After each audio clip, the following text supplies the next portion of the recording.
Look, also today, the yes and the no pamphlets for The Voice have been released. Let's have a look at what they both had to say. This is a 2,000-word yes pamphlet, and the Australian Electoral Commission posted it online. The yes case reads this: we can vote yes to doing the right thing by Aboriginal and Torres Strait Islander people, giving people a say on issues that affect them, making a practical difference to improve lives. There was also voting yes for recognition, listening, better results.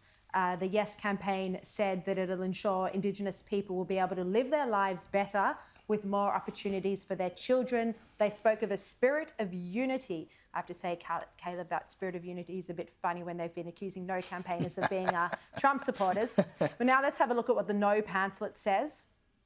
It argues that this is not just about recognition, that the Voice proposal goes much further.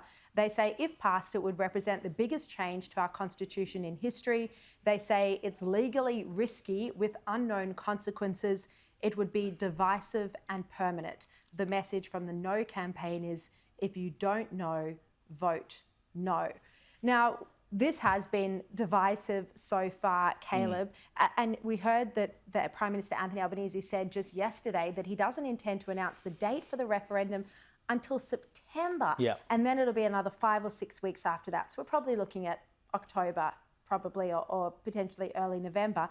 I mean, this is a long time still to go to have this debate that is, you know, we're seeing accusations thrown around. It's getting quite ugly.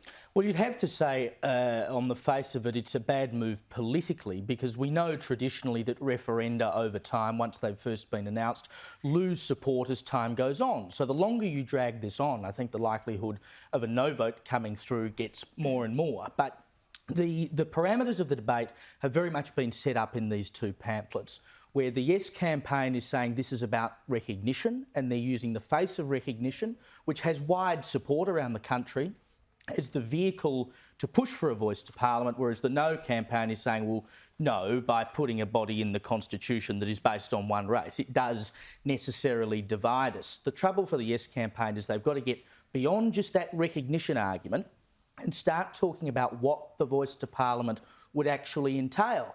But as we know from what the Prime Minister's been saying, he doesn't intend to tell us any of that until we've voted for it. And I think that's the biggest problem they'll have, and it's not addressed in that pamphlet.